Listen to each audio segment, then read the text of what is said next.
Good morning. I am 4 minutes earlier today. You know the drill.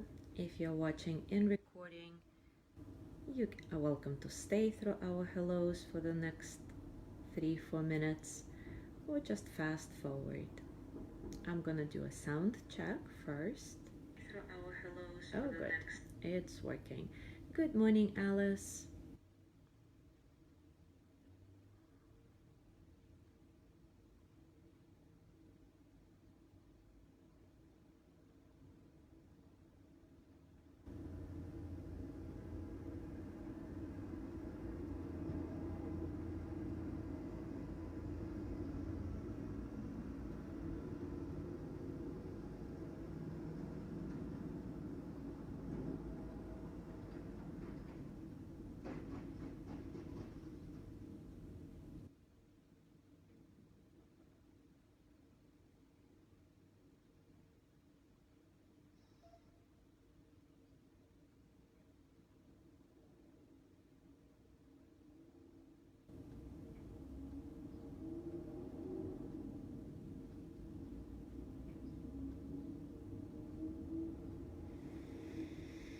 Good morning, Ari.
Good morning, Jean.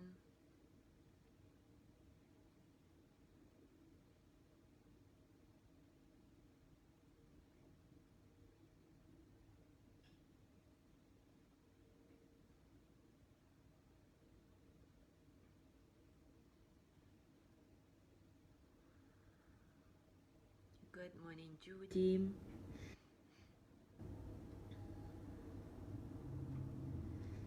Where is Gina today? She usually connects live. Well, hopefully everything is fine. Anyway, it's 7:30, so we're gonna start. And today we continue with the exploration of self-study and how we can approach self-study in a skillful way. I'll remind you of the Yoga Sutra that goes with it. From self-study, one attains communion with the divine.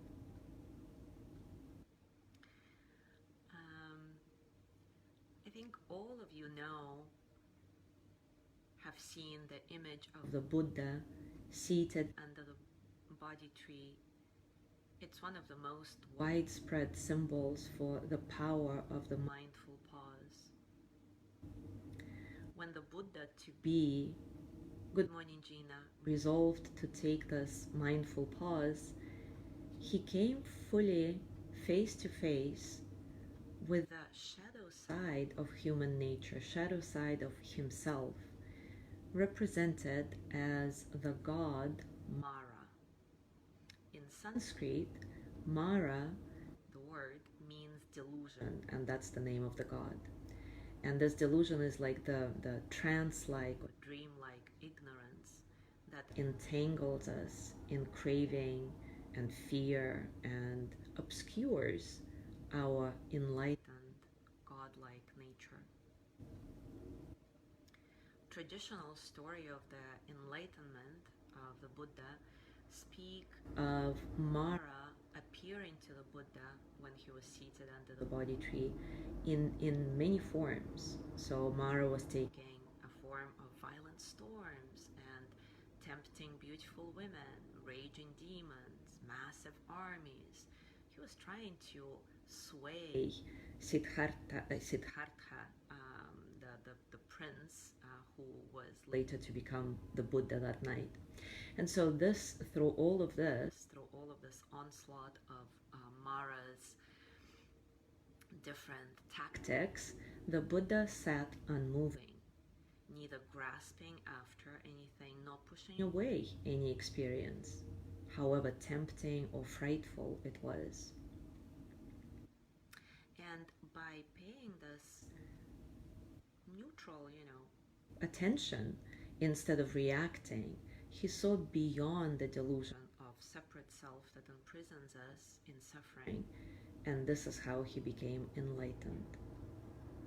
But what's, in my opinion, even more powerful in this traditional story of making of the Buddha is that after he became enlightened, Mara continued to make unexpected appearances in his day-to-day life, which is pretty cool because it shows that you just can't totally be undisturbed in your day-to-day life.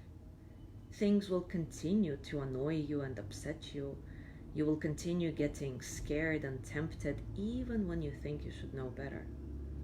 And this is all perfectly normal. It's just real life. What distinguishes awakened living from the trance-like existence is our ability to skillfully respond to everything that life has to offer, pleasant, unpleasant, neutral. And yeah, maybe we react sometimes, but then we return back to our center. So going back to the Buddha and Mara story again, I want to introduce another character of that story, Ananda. Ananda is Buddha's loyal disciple. So whenever Ananda saw Mara lurking around, he would run in fear to the Buddha and announce, "Oh my God, the evil one is here. We must do something quick. We must hide, or we must prepare somehow." But the Buddha would be completely unperturbed. He would assure his disciple that nothing horrible had happened. He would come out into the open and say to Mara, "I see you, Mara. Come in. Let's have tea." And then he would welcome Mara as a most honorable guest in his house, offering him tea, giving him space to be fully seen and heard. And this is what we need to do in our practice of SVADHYAYA, self-study. We need to be able to see all the so-called shadow aspects of ourselves, all the things we don't like about ourselves, all the things we're embarrassed about, ashamed of. There is absolutely no use to be afraid of them or push them away or stuff them down. We don't need to become a better version of ourselves by somehow fixing those things. We simply need to give ourselves permission to welcome our life exactly as it shows up, moment by moment, and to say yes to all that's happening, to all the aspects of ourselves, and not just the parts that we like or are proud of. So let's explore this together now with a practice called the power of yes from one of my favorite teachers, as you know, Tara Brach. Take a comfortable position, and as always, acknowledge all the circumstances of your practice, both internal and external.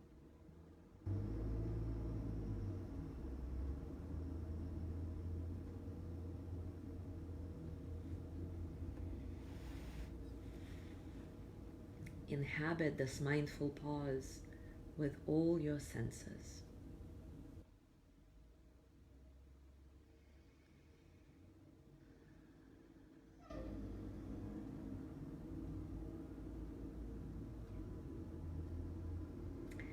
bring to mind a current situation that elicits a reaction of anger, fear, or grief, some emotion that you are not proud of. It may be a rift with your partner, a power struggle with your child, a hurtful behavior that you now regret. The more fully you get in touch with the charged essence of the story, the more readily you can access the feelings in your heart and throughout your body, and really allow yourself to feel all of it. What is it about this situation that provokes the strongest feelings?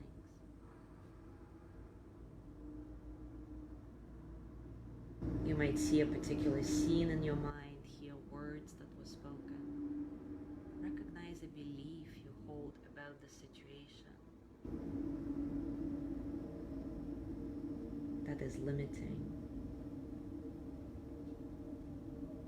Be especially aware of the feelings in your stomach, chest, and throat. Those are the areas where we commonly hold these unpleasant emotions.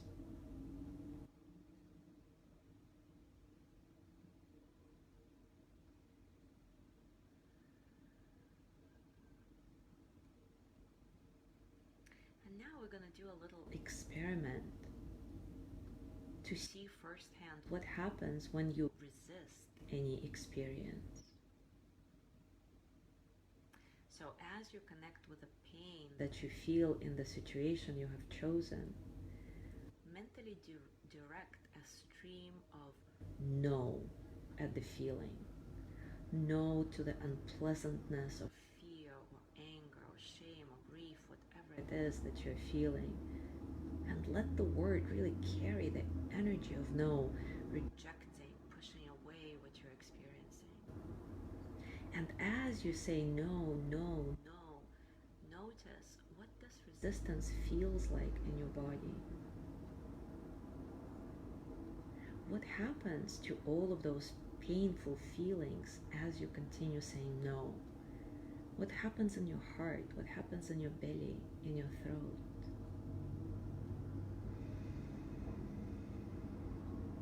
Imagine what your life would be like if for the next hours, weeks, months, you continued to move through the world with the thoughts and feelings of this rejection of an aspect of yourself, these feelings of no.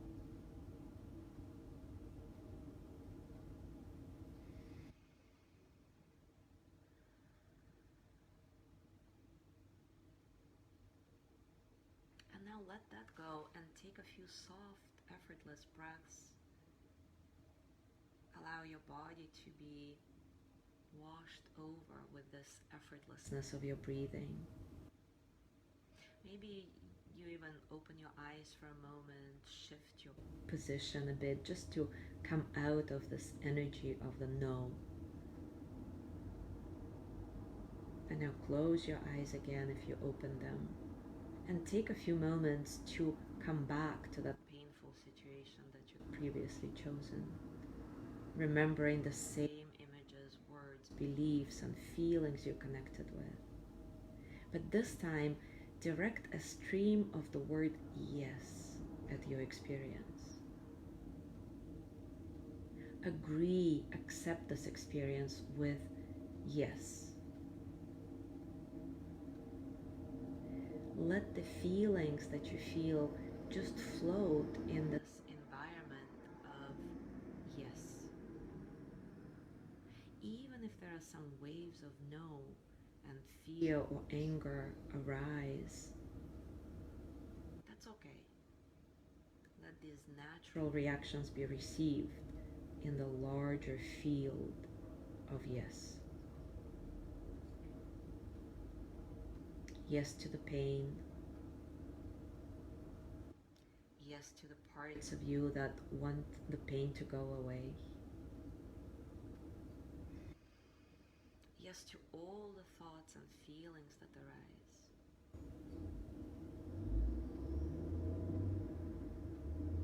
I'll give you a couple of minutes in silence to do that. Just continue repeating yes, yes, yes to whatever thoughts, sensations, feelings that pop up, and notice your experience. Notice if anything changes as you continue saying yes.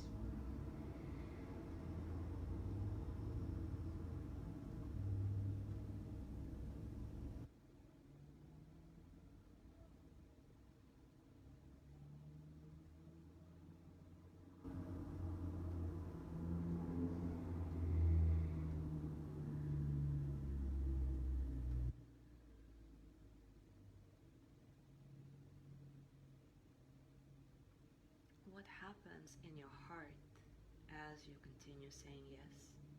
What happens in your belly, in your throat, in your entire body? What happens in your thoughts as you accept them with a yes?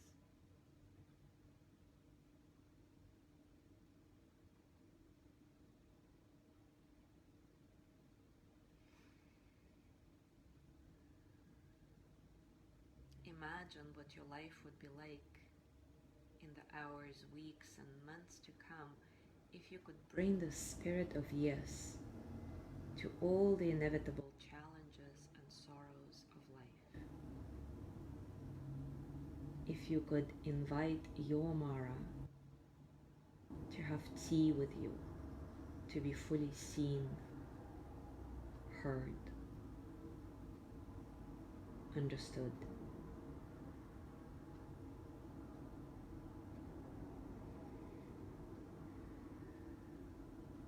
To complete our practice today, I would like to read a poem from Dana Folds. It's called Go In and In. Be the space between two cells, the vast, resounding silence in which spirit dwells. Be sugar dissolving on the tongue of life. Dive in and in, as deep as you can dive. Be infinite, ecstatic truth. Be love, conceived and born in union. Be exactly what you seek. Singing yes, tasting yes, embracing yes, until there is only essence, the all of everything, expressing through you as you go in and turn away from nothing that you find.